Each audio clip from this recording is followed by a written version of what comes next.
أشهد أن لا إله إلا الله وحده لا شريك له وأشهد أن محمدا عبده ورسوله أما بعد فأعوذ بالله من الشيطان الرجيم بسم الله الرحمن الرحيم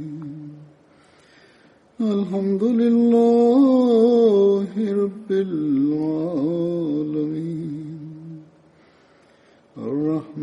الرحمن الرحيم مالك يوم الدين إياك نعبد وإياك نستعين اهدنا الصراط المستقيم صراط الذين أنعمت عليهم غير المغضوب عليهم ولا الضالين.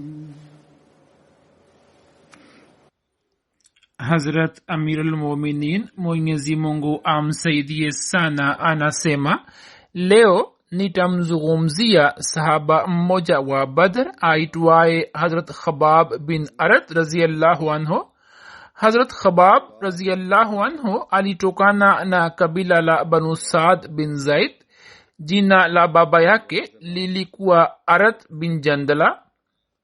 Kunia yake ilikuwa Abu Abdullah, na sawa na raia wengine ilikuwa Abu Muhammad na Abu Yahya. Katika zama za ujahilia alikuwa amefanywa kuwa mtumwa na kuuzwa mjini Makka, na alikuwa mtumwa wa Utba bin Ghazwan, na kwa mujibu wa maoni ya wengine alikuwa mtumwa wa Umme Anmar Khuzaya. Alikuwa na udugu na Banu Zohra, na alikuwa wa sita wa maswahaba waliotangulia kusilimu, na akawa ni katika wale wa mwanzo waliodhihirisha Uislamu wao, na kwa sababu yake wakanyanyaswa vibaya. Hazrat Khabab alikuwa amesilimu kabla Mtume sallallahu alaihi wasallam kuja kwenye Dar Arkam na kuanza kuwaita watu kwa Islam. Mujahid anasema ya kwamba watu walioitikia wito wa Mtume sallallahu alaihi wasallam na wakadhihirisha Uislamu wao ndio hawa: Hazrat Abu Bakr Siddiq radhiyallahu anhu, Hazrat Khabab, Hazrat Suhaib, Hazrat Bilal, Hazrat Ammar, Hazrat Samiya mama yake Hazrat Ammar. Basi Mwenyezi Mungu alimlinda na kumhifadhi Mtume sallallahu alaihi wasallam kwa kumpitia baba yake mdogo Abu Talib, na Hazrat Abu Bakr Siddiq radhiyallahu anhu akasalimishwa na kaumu yake na akahifadhiwa.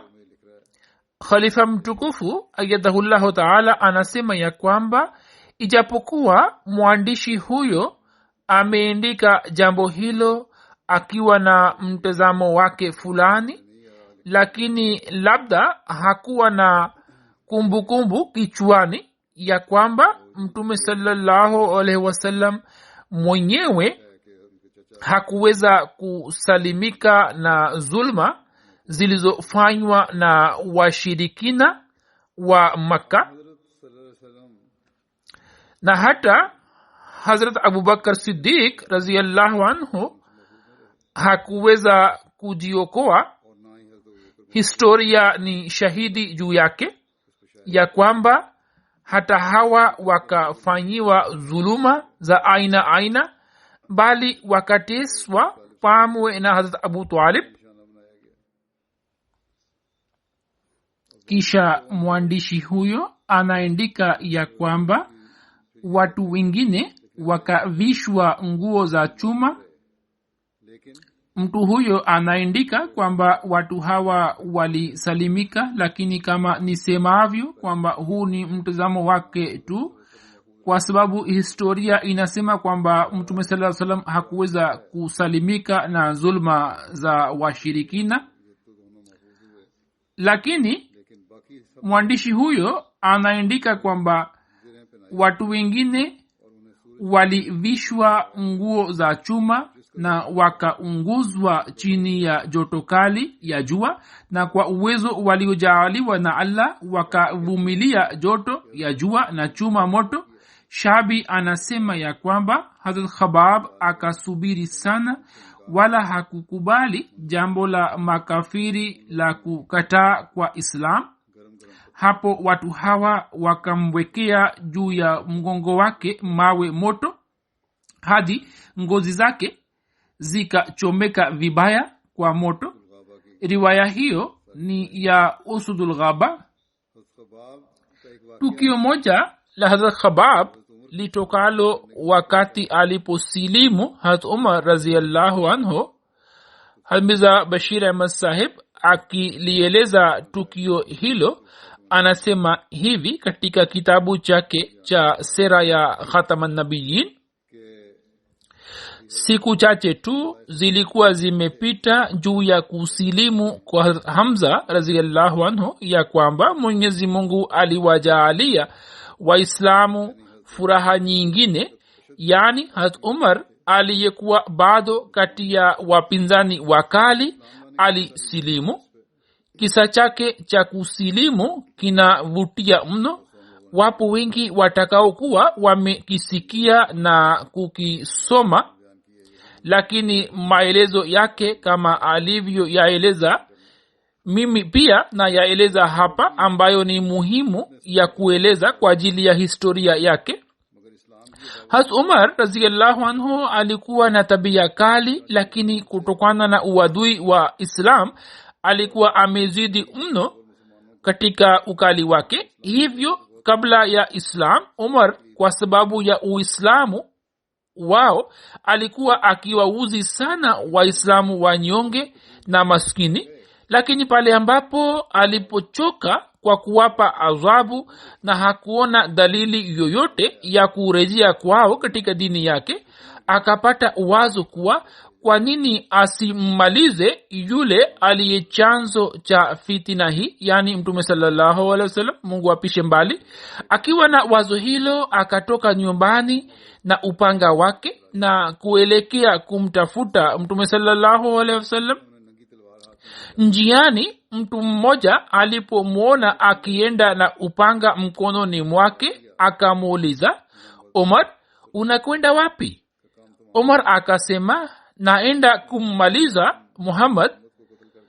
Mtu huyo akasema, ukimua Muhammad, je, utaweza kujiokoa na Banu Abdi Manaf? Nenda ukaangalie nyumbani kwako, dada yako na shemeji yako wamekwisha silimu tayari. Hazrat Umar akarejea na kuelekea nyumbani kwa dada yake Fatuma. Alipofika karibu na nyumba ya dada yake, akasikia sauti ya usomaji wa Qurani tukufu uliokuwa ukisomwa na Khabab bin al-Arat kwa sauti nzuri sana. Umar akasikia sauti hiyo na hasira ikampanda zaidi. Kwa kasi akaingia nyumbani, lakini Khabab kwa kusikia sauti ya miguu yake akajificha sehemu fulani, na Fatuma akazificha nyaraka zile. Hazrat Umar akaingia ndani na akasema kwa hasira kali, nimesikia mmeacha dini yenu, na akampiga kibao shemeji yake.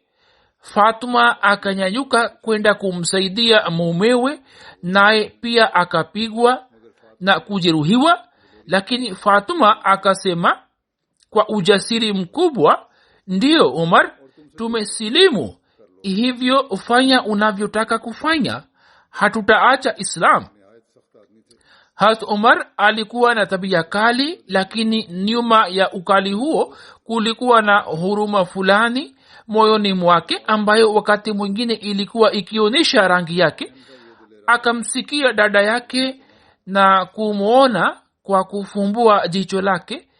Mara akamkuta dada yake akiwa amelowa na damu. Manzari haya yakamwathiri moyoni mwa Umar. Akanyamaza kidogo, kisha akasema kwa dada yake, haya nionyeshe mliokuwa mkiyasoma. Fatuma akasema, hapana, sitakuonyesha, kwani utazichana nyaraka hizi. Umar akamjibu, hapana, nionyeshe tu na nitakurudishia. Fatuma akasema, lakini wewe ni najisi na huwezi kuigusa Qur'ani hadi uwe umejitakasa, hivyo nenda ukaoge, kisha utaziona na nitakuonesha tu. Hamza Bashir Ahmad Sahib anaandika ya kwamba huenda Fatuma angekuwa na fikra hizi ya kwamba Umar akioga hasira yake itamtoweka na yeye ataweza kutafakari kwa moyo safi. Umar alipomaliza kuoga, Fatuma akazitoa zile nyaraka na kuziweka mbele yake. Umar akazinyanyua zile nyaraka ambazo zilikuwa na aya za mwanzo za sura Taha. Hazrat Umar akijawa hofu moyoni mwake akaanza kuzisoma, na kila neno lake lilikuwa likiingia moyoni mwa mtu huyo mwenye asili iliyo njema na lilikuwa likionyesha athari yake. Hazrat Umar akaendelea kuzisoma, na alipofikia aya hii isemayo kuwa innani ana Allahu la ilaha illa ana fa'budni wa aqimis salata li zikri, innani ana Allahu la ilaha illa ana fa'budni wa aqimis salata li zikri, inna as-saata atiyatun akadu ukhfiha litujza kullu nafsin bima tas'a. Yani, kwa yakini mimi ndiye Mwenyezi Mungu, hakuna aabudiwaye ila mimi tu, basi uniabudu na usimamishe sala kwa kunitaja. Bila shaka saa ile inakuja karibu, nitaidhihirisha ili kila nafsi ilipwe kwa yale iliyoyafanya bidii. Hazrat Umar alipoisoma aya hiyo akashtuka, na mara moja akasema, sikupata maneno ya maajabu kama haya. Khabab akasikia maneno hayo na akachomoka nyumbani na akamshukuru Mwenyezi Mungu Subhanahu wa Ta'ala, na akasema, haya ni matokeo ya dua ya Mtume sallallahu alaihi wasallam, kwani naapa kwa Mwenyezi Mungu, jana tu nilimsikia Mtume sallallahu alaihi wasallam akifanya dua ya kwamba, ewe Mungu, kati ya Umar bin al-Khattab na Umar bin Hisham yani Abu Jahal umuongoze mmoja wao. Hazrat Umar baada ya kuisoma kalamu hii na kumtambua Mtume sallallahu alaihi wasallam, ilikuwa vigumu kwake kusubiri zaidi, hivyo akasema kwa Khabab, nielekeze Muhammad aliko. Lakini kutokana na hali yake ya ajabu hakutambua kuwa upanga wake ulikuwa bado nje ya kifuniko chake, wala hakufikiri ya kwamba labda auweke ndani ya kifuniko chake, na alikuwa ameushika hivi hivi mkononi. Katika zama zile Mtume sallallahu alaihi wasallam alikuwepo katika Dar Arqam. Khabab akamwambia kuhusu Dar Arqam. Umar akafika huko na kugonga mlango. Maswahaba walipochungulia nje na kumwona Umar akiwa amesimama na upanga wake mkononi, wakasita kidogo, lakini Mtume sallallahu alaihi wasallam akasema, mfungulieni mlango. Na Hamza pia akasema Umar afunguliwe mlango. Ikiwa amekuja kwa nia njema basi ni vizuri, waila ikiwa nia yake ni mbaya basi wallahi nitamchinja kwa upanga wake. Mlango ukafunguliwa, Umar akaingia ndani. Mtume sallallahu alaihi wasallam akamwelekea Umar na akasema kwa Umar, Umar, umekuja na nia gani? Wallahi naona hukuumbwa ili upate adhabu ya Mungu. Mtume sallallahu alaihi wasallam akasema kwamba wewe hukufanywa ili upate adhabu ya Mungu. Umar akasema, ewe mtume wa Mungu, nimekuja kusilimu. Mtume sallallahu alaihi wasallam akasikia maneno yake haya na akapiga takbira kwa furaha na kwa jazba, na maswahaba pia wakapiga takbira pamoja na Mtume sallallahu alaihi wasallam hadi sauti ile ikanguruma milimani mwa Makka. Hazrat Khabab anasimulia kwamba safari moja tulimweleza Mtume sallallahu alaihi wasallam kuhusu mateso yetu. Wakati huo Mtume sallallahu alaihi wasallam alikuwa ameketi chini ya kivuli cha Kaaba kwenye shuka yake. Sisi tukamwomba tukisema kuwa, je, hutatuombea msaada? Je, hutafanya maombi kwa ajili yetu mbele ya Allah katika hali hizi za mateso? Mtume sallallahu alaihi wasallam akasema, watu waliowatangulieni, mmoja wao alikuwa akichimbiwa shimo ardhini, kisha alikuwa akididimiswa humo, kisha msomeno ulikuwa ukiletwa na kuwekwa kichwani mwake, na mtu huyo alikuwa akichanwa katika vipande viwili, na jambo hilo halikuweza kumlegeza kutoka dini yake. Na kwa vitana vya chuma nyama yake ilikuwa ikitolewa kutoka kwa mifupa yake, na hata hivyo hatua hiyo haikuweza kumzuia kushikamana na dini yake. Kisha akasema, na hapa kwa Mwenyezi Mungu, lazima Mwenyezi Mungu ataitimiza kazi hii, na shabaha niliyokuja nayo lazima itapata kutimia, na unafuu pia utapatikana. Kisha akasema, amani itakuwepo kwa kiasi hiki ya kwamba msafiri mmoja atasafiri kutoka Sanaa hadi Hazarmaut, ambayo ni miji miwili ya Yemen, na kila mji una umbali wa maili 216. Mtume sallallahu alaihi wasallam akasema, msafiri atasafiri na hatakuwa na hofu ya yeyote isipokuwa hofu ya Mwenyezi Mungu. Na akasema, labda atakuwa na hofu ya mbwa mwitu tu, kwamba asije akawashambulia mbuzi zake, lakini nyinyi mnafanya haraka, ila hali hayo yatatokea kwa kuvumilia tu. Riwaya hiyo ni ya Bukhari. Katika sehemu nyingine riwaya hiyo imeelezwa hivi kuwa Khabab anaeleza, mimi nilimjia Mtume sallallahu alaihi wasallam. Mtume sallallahu alaihi wasallam alikuwa akijilaza chini ya mti na mkono wake alikuwa ameuweka chini ya kichwa chake. Mimi nikasema, ewe Mtume wa Mungu, je, hutatuombea zidi ya kaumu hii ambayo tunaihofia kuwa wasije wakaturudisha kutoka dini yetu? Hapo Mtume sallallahu alaihi wasallam akanigeukia uso wake kwa mara 3, na kila nikimweleza alikuwa akigeuza uso wake. Kwa mara ya 3 akainuka na akaketi na akasema, eni watu, shikeni ucha Mungu na fanyeni subira, na hapa kwa Allah, wapo waumini wa Mungu waliotangulia kabla yenu, ambao msemeno ulikuwa ukiwekwa juu ya kichwa chao na walikuwa wakifanywa vipande vipande, lakini wao hawakuacha dini yao. Shikeni takwa ya Allah. Mwenyezi Mungu ndiye mwenye kuwafungulieni njia zenu na ndiye atakayefanikisha mambo yenu.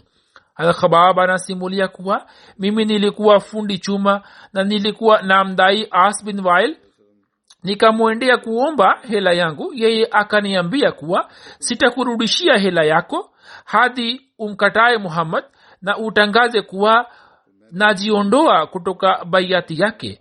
Mimi nikamwambia ya kwamba kamwe sitamkataa Mtume sallallahu alaihi wasallam hadi ufe halafu ufufuliwe tena.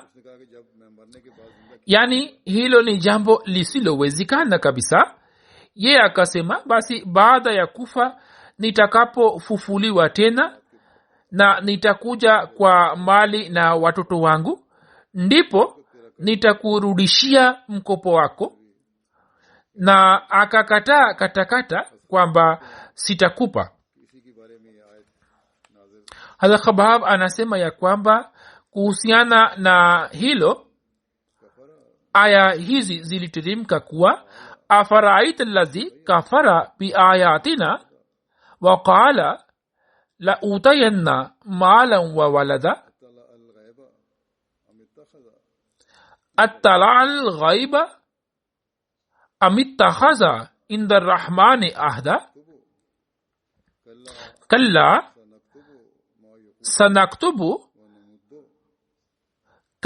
sanaktubu ma yaqulu wa numiddu lahu min al-azabi madda wa narisuhu ma yaqulu wa yatina farda.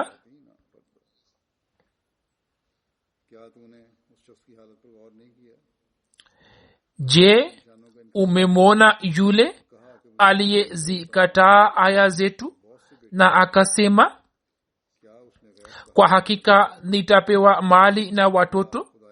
Je, amepata habari za ghaibu au amechukua ahadi kwa Mungu wa huruma? Sio, hakika tunaandika anayoyasema na tutamzidishia muda katika adhabu na tutamrithi anayoyasema na atatufikia peke yake. Hazrat Khabab alikuwa fundi chuma na alikuwa akitengeneza panga. Mtume sallallahu alaihi wasallam alikuwa akimpenda sana na alikuwa akienda kumjulia hali. Kiongozi wake Khabab alipopata habari hii kwamba Mtume sallallahu alaihi wasallam anamjia Khabab, yeye akaanza kumchoma kichwa cha Khabab kwa chuma cha moto.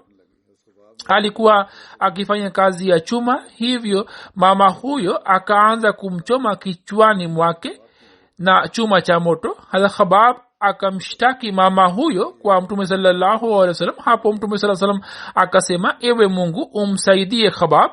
Basi kilichotokea ni hiki ya kwamba kiongozi wake Umme Anmar akapata maradhi fulani kichwani mwake na alikuwa akitoa sauti ya mbwa.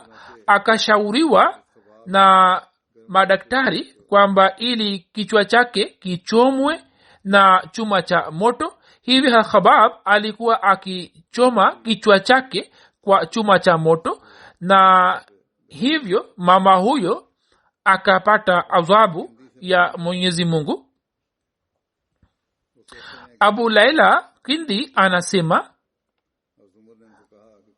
Hazrat Khabab alimjia Hazrat Umar radhiyallahu anhu. Hazrat Umar akamwambia, sogea karibu nami, kwani ukimwacha Ammar bin Yasir hakuna anayestahili zaidi kukaa katika majlis hii kuliko wewe. Hazrat Khabab akaanza kuonyesha nishani zile za mgongo wake zilizotokana na mateso aliyokuwa akiyapata kutoka washirikina, na riwaya hii ni ya Tabaqatul Kubra.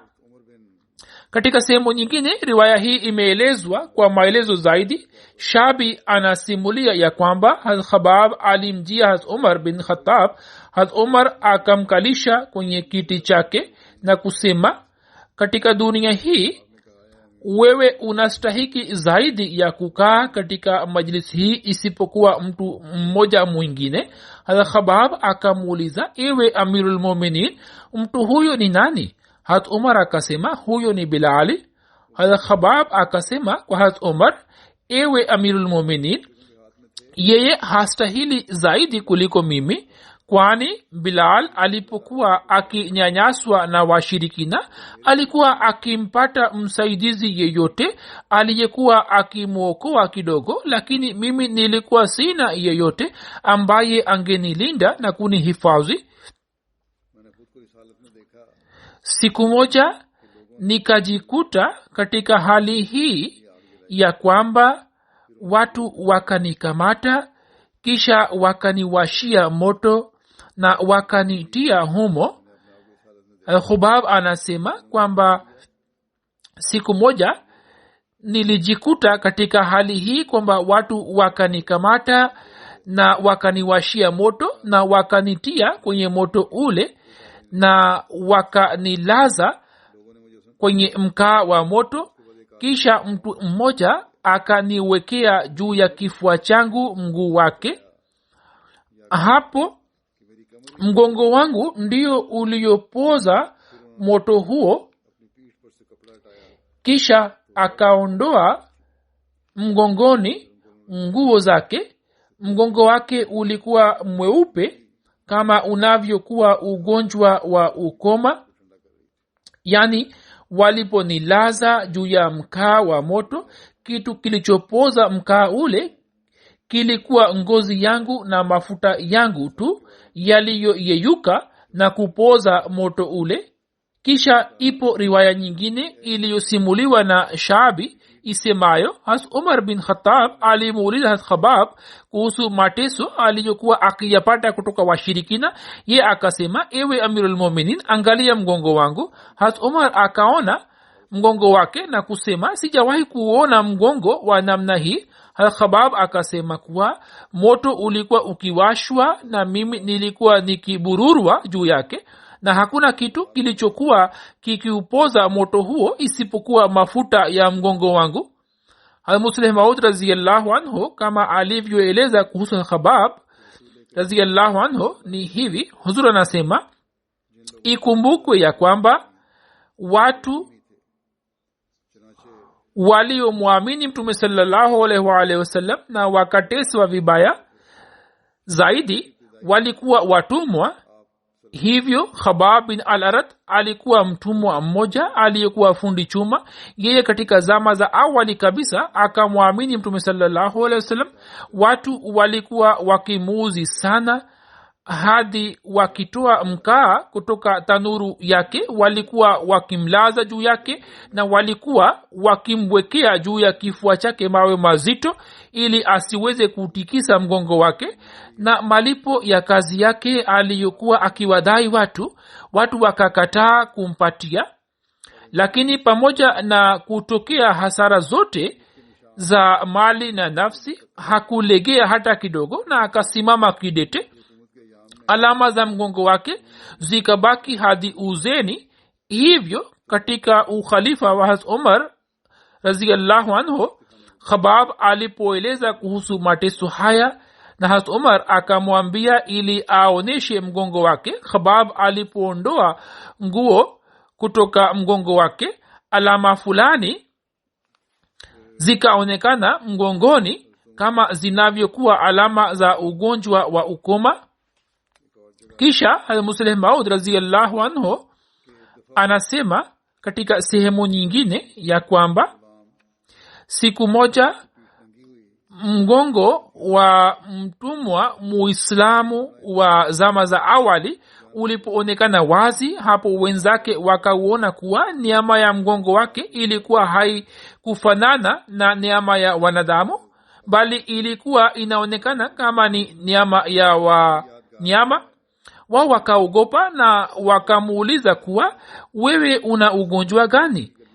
Khabab akacheka na kutabasamu na akasema, huu si ugonjwa bali ni kumbukumbu za wakati ule ambapo watu wa Uarabuni walikuwa wakitukokota na kuburura juu ya mawe na changarawe za mitaa ya Makka, na walikuwa wakituuzi sana. Ndiyo sababu ngozi ya mgongo wangu imepata hali hii. Waislamu hawa waliotangulia kusilimu, ambao walikuwa maskini na wanyonge na wengi wao walikuwa watumwa, pale waliposilimu wakalazimika kukabiliana na mateso mbalimbali, kama tulivyosikia kuhusu Khabab kwamba mara alikuwa akilazwa juu ya moto na mara alikuwa akibururwa kwenye mawe, lakini wakavumilia mateso yote. Na pale Uislamu ulipopata maendeleo, wakati huo jinsi Mwenyezi Mungu alivyowajaalia na kuwapatia nafasi ya kipekee katika dunia.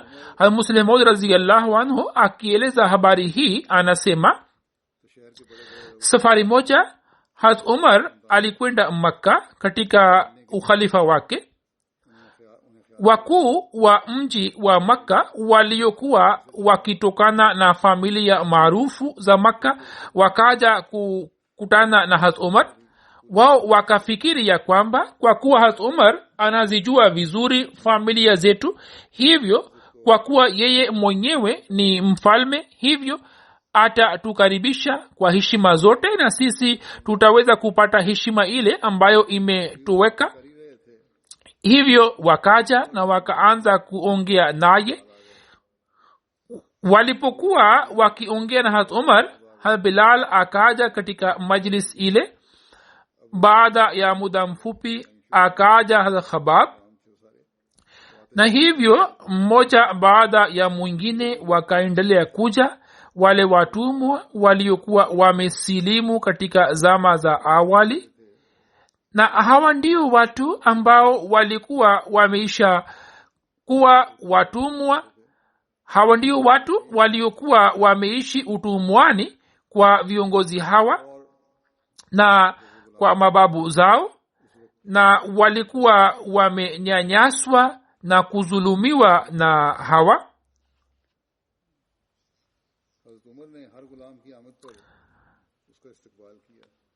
Hazrat Umar radhiyallahu anhu kila alipoingia mtumwa yeyote alikuwa akimkaribisha kwa heshima kubwa na kwa mapenzi sana. Khalifa mtukufu ajadahullahu ta'ala anasema kuwa Hazrat Umar alikuwa akimkaribisha kila alipokuwa akiingia mtumwa yeyote kwa mapenzi makubwa, na alikuwa akiwaambia wale wakuu ya kwamba waache nafasi kidogo kwa ajili yao, kwa kuwa wakuu hawa walikuwa wamekaa mbele katika majlis.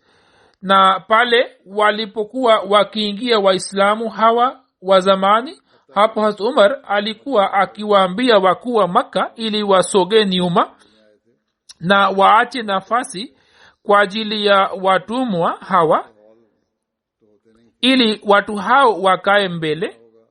Hata wakuu hawa waliokuwa wamekuja kukutana naye wakaendelea kurudi nyuma hadi wakafikia mlangoni. Khalifa mtukufu anasema kwamba katika zama zile walikuwa hawana ukumbi mkubwa, kutakuwa na chumba kidogo tu, na kwa kuwa chumba kile kitakuwa hakikutosheleza kwao, hivyo wakalazimika kusogea nyuma hadi kufikia mahala pa kuvua viatu. Wakuu hawa wa Makka walipoona hali hii ya kwamba kwa namna gani wamezalilishwa na watumwa wamepatiwa mahala pao, wakavunjika moyo. Muslim Maud radhiyallahu anhu anasema ya kwamba hata Mwenyezi Mungu kama alivyopanga mpango huu ni wa ajabu mno, ya kwamba Waislamu waliokuja mmoja baada ya mwingine wote walikuwa watumwa wao katika zama fulani. Ikiwa wakuu hawa wangesogea nyuma kwa mara moja tu, labda wasingejisikia aibu, lakini kwa kuwa wakalazimika kurudi nyuma mara kwa mara, hivyo hawakuweza kuvumilia hilo na wakatoka nje na wakaanza kulaumiana ya kuwa ebu angalieni leo tumezalilishwa vibaya namna gani, na kutokana na ujio wa mtumwa mmoja tukarudishwa nyuma hadi tukafikia mlangoni. Hapo kijana mmoja kati yao akanena, sasa hili ni kosa la nani? Je, ni kosa la Umar au ni kosa la mababu zetu?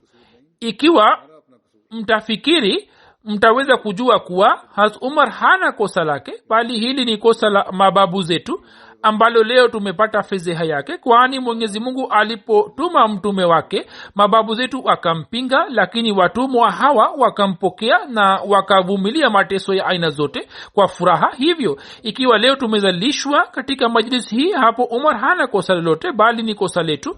Waliposikia habari hii wakasema, sawa, tumekubali kwamba haya ni matokeo ya makosa yaliyofanywa na mababu zetu, lakini je, ipo njia yoyote ya kufuta aibu hizi au la?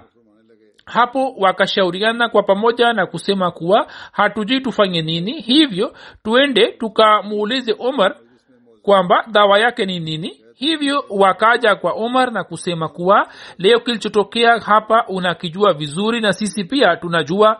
Hazrat Umar akasema, msijisikie aibu, nilikuwa nimejilazimisha kufanya hivyo, kwani watu hawa ni watu ambao walikuwa na heshima katika majlisi ya Mtume sallallahu alaihi wasallam. Huenda watakuwa watumwa wenu, lakini katika majlisi ya Mtume sallallahu alaihi wasallam watu hawa walikuwa ndio wenye heshima. Hivyo ilikuwa wajibu wangu kwamba ningewaheshimu. Wakasema, tunajua kuwa haya ni matokeo ya makosa yetu, lakini je, ipo njia yoyote ya kufuata na kufuta makosa haya? Musleh Maud radhiyallahu anhu anasema kuwa siku hizi sisi hatuwezi kujua kuhusu mamlaka ambayo wakuu hawa wa Makka waliokuwa nayo, lakini Hazrat Umar alikuwa akizijua zote. Hazrat Umar alizaliwa mjini Makka kisha akakulia kule kule, hivyo alikuwa akijua kwamba mababu za vijana hawa walikuwa na heshima kubwa kiasi gani. Alikuwa akijua kwamba mtu yote hakuwa na ujasiri wa kusimama mbele yao, na alijua kuwa mababu zao walikuwa na haiba na mamlaka gani. Vijana hawa walipomuuliza Umar ili wafanye nini, Hazrat Umar akashuhudia manzari yote kwa jicho lake la kifikra na akashikwa na hisia za ajabu, na kutokana na hisia zake hakuweza kunena isipokuwa akanyosha mkono wake na akaashiria upande wa kaskazini mwa Syria kwa kidole chake kwamba vita vya Kiislam vinaendelea kupiganwa huko Syria. Ikiwa mtaenda kushiriki katika vita vile, inawezekana kuwa mtakuwa mmelipiza kisasi yake. Hivyo wao wakanyanyuka na wakaelekea kushiriki katika vita vile. Historia inatuambia kuwa hakuna hata moja alirudi akiwa hai, na wote wakauawa shahidi katika vita zile, na hivyo wakaweza kufuta zile aibu zilizokuwa zimenasibishwa na familia zao. Huzur amesema matokeo ndiyo haya kuwa kujitolea ni jambo la lazima, na wale waliojitolea mwanzoni wakapata heshima, na wale waliokuja baadaye na ikiwa walitaka kufuta madoa ya uzalishaji, basi njia zake ni kujitolea tu. Hazrat Khabab na Hazrat Miqdad walipohamia Madina wakaishi kwa Hazrat Kulthum bin al-Hadam na wakaishi kwake hadi kifo chake kilipotokea. Kifo chake kilitokea muda mchache kabla ya kuondoka kwa Mtume sallallahu alaihi wasallam kuelekea Badr. Kisha wakaenda kukaa kwa Hazrat Saad bin Ubada hadi katika mwaka wa 5 wa Hijria, pale ambapo Banu Quraiza ikatekwa. Mtume sallallahu alaihi wasallam aliweka udugu baina ya Hazrat Khabab na Tamim ambaye alikuwa mtumwa wa zamani wa Hazrat Kharash bin Sama. Sawa na kauli nyingine, Mtume sallallahu alaihi wasallam aliufanya udugu wake na Hazrat Jabr bin Atik. Kwa mujibu wa rai ya Alama Ibn Abdul Bir, riwaya ya kwanza ni sahihi zaidi. Hazrat Khabab alishiriki katika vita vya Badr, Uhud, Khandak na katika vita vyote vingine pamoja na Mtume sallallahu alaihi wasallam.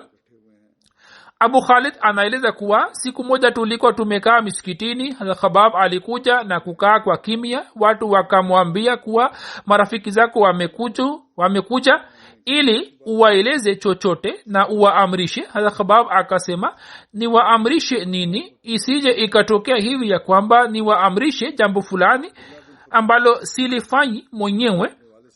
Hazrat anasema hiki ni kiwango cha uchamungu watu hawa walichokuwa nacho. Abdullah bin Khubab anasimulia kutoka kwa baba yake ya kwamba siku moja Mtume sallallahu alaihi wasallam alisalisha sala na akairefusha mno. Watu wakasema, ewe Mtume wa Mungu, umesalisha sala ambayo hapo kabla hujasalisha sala ya namna hii. Mtume sallallahu alaihi wasallam akasema, ndiyo, sala hii ni sala ya matumaini na hofu. Nimemwomba Mwenyezi Mungu vitu vitatu. Mwenyezi Mungu amenijalia viwili na akakizuia kimoja. Mimi nimemwomba Mwenyezi Mungu ya kwamba asiuangamize umma wangu kwa ukame, na Mwenyezi Mungu amenikubalia. Nimemwomba Mungu kwamba umma wangu usitawaliwe na maadui kutoka nje, na hilo pia Mwenyezi Mungu amenipokelea. Khalifa mtukufu anasema kuwa umma kama umma hadi leo upo, na ikiwa umma unatawaliwa na watu wa nje, basi hayo ni kutokana na serikali hizi. Lakini kwa fadhila za Allah, kama umma wa Muhammad sallallahu alaihi wasallam hadi leo upo umma huu. Kisha Mtume sallallahu alaihi wasallam akasema, na mimi nimemwomba Mwenyezi Mungu kuwa umma wangu wasigombane wenyewe kwa wenyewe, lakini hilo Mwenyezi Mungu hakulikubali, na matokeo yake yakawa haya ya kwamba leo kuna makundi yanayopatikana, na pia yapo mambo ya kutoleana fatwa ya kufuru. Tariq amesimulia kuwa jumuiya ya maswahaba wa Mtume sallallahu alaihi wasallam wakaja kumjulia hali ya Hazrat Khabab. Watu hawa wakasema, ewe Abu Abdullah, ufurahie kwa kuwa unakwenda kukutana na ndugu zako kwenye Hauze Kausar. Hazrat Khabab akasema, nyinyi mmenieleza kuhusu ndugu zangu walionitangulia, nao hawakupata chochote kutoka malipo yao, nasi tukaishi baada yao hadi tukajaaliwa neema mbalimbali za dunia ambazo tunaogopa kuwa huenda hayo ni malipo ya matendo yetu tuliyofanya zamani, yani labda malipo yote tumepata katika dunia hii. Hazrat Khabab akaendelea kuugua kwa muda mrefu. Harisa bin Mazrib anasimulia kuwa nilimjia Hazrat Khabab kwa ajili ya kumjulia hali, kwa ajili ya matibabu yake. Alikuwa amechomwa na moto katika sehemu 7. Mimi nilimsikia akisema kuwa ikiwa nisingekuwa nimemsikia Mtume akisema ya kwamba mtu haruhusiwi kutamani kwa mauti, basi leo ningetamani mauti. Yani alikuwa katika maumivu makali sana. Sanda yake ikaletwa iliyokuwa imetengenezwa na kitambaa chepesi kilichokuwa kikitayarishwa huko Misri. Yeye akaanza kulia, kisha akasema, Hamza baba mdogo wa Mtume sallallahu alaihi wasallam alivishwa sanda ya shuka moja tu, ambayo walipokuwa wakifunika miguu yake kichwa chake ilibaki wazi, na walipokuwa wakifunika kichwa miguu ilibaki wazi. Hapo wakafunika miguu yake kwa majani. Katika zama za Mtume sallallahu alaihi wasallam mimi nilijikuta katika hali hii ya kuwa sikuwa na dinari hata moja, na sasa hali yangu ndio hii ya kwamba nyumbani kwangu kwenye kona moja katika sanduku kuna dirhamu 40,000, na mimi naogopa kuwa tusije tukapatiwa vitu vyote vitakatifu katika dunia hii. Al-Khabab anaeleza kuwa sisi tulihama pamoja na Mtume sallallahu alaihi wasallam, na tulikuwa na tamanio la kupata ridhaa ya Allah tu, na Mwenyezi Mungu akabeba ujira wetu. Miongoni mwetu walikuwepo waliotutangulia na hawakupata chochote kutoka malipo yao. Mmoja wao ni Hazrat Musa bin Umair, na wapo wengine kati yetu ambao matunda yao yamekomaa na wanaendelea kuyachuma. Hazrat Musab aliuawa shahidi katika vita vya Uhud, na sisi tulikuwa na shuka moja tu ambayo tulimvisha kama sanda yake. Tulipokuwa tukifunika kichwa chake, miguu yake ikabaki wazi, na ikiwa tukifunika miguu yake, kichwa chake kikibaki wazi. Hapo Mtume sallallahu alaihi wasallam akasema, funikeni kichwa chake na juu ya miguu yake wekeni majani. Zaid bin Wahab ameeleza kuwa tulikuwa tukija pamoja na Ali alipokuwa akirejea kutoka vita vya Siffin, hadi pale alipofikia mlangoni wa Kufa akayaona makaburi 7 yaliyokuwa upande wake wa kulia. Ali akauliza, makaburi haya ni ya kina nani? watu wakamjibu, ewe amirulmuminin, ulipoondoka kwa ajili ya safari ya Sifin, Khabab alifariki dunia. Ye akafanya wasia kuwa azikwe nje ya Kufa. Watu wa Kufa walikuwa na utamaduni wa kuwazika wafu wao katika uwani karibu na milango ya nyumba zao, lakini walipomwona Khabab ya kwamba amefanya wasia wa kuzikwa nje, hapo watu wengine pia wakaanza kufanya hivi. Hatari akasema, Mwenyezi Mungu amrehemu Khabab, ye alisilimu kwa furaha yake na kwa kufanya utii akahama na akapitisha maisha yake kama mujahid na akakabiliana na maradhi kwa muda mrefu. Na mtu aliyefanya wema Mwenyezi Mungu hapotezi ujira wake. Kisha Ali akasogea karibu na makaburi yale na akasema, eni wakazi wa hapa, amani iwe kwenu. Eni mlio waumini na Waislamu, amani iwe juu yenu. Nyinyi mmetutangulia na sisi tuko nyuma yenu na ni wenye kukutana nyani. Ewe Mungu, utughofirie sisi na hawa na uturehemu, na afurahie yule anayekumbuka akhera na afanye matendo mema kwa ajili ya siku ya hisabu, na kitu kinachotimiza mahitajio yake kimtoshe na afanye ili Allah amrizie. Ali akawaombea. Khabab alifariki dunia katika mwaka wa 67 Hijria akiwa na umri wa miaka 73.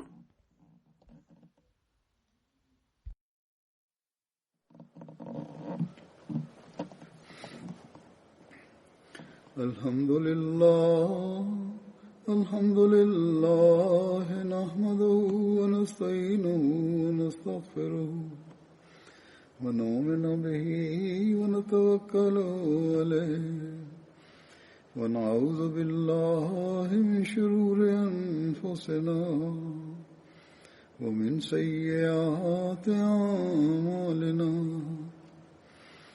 من يهده الله فلا مضل له ومن يضلله فلا هادي له ونشهد أن لا إله إلا الله ونشهد أن محمدا عبده ورسوله.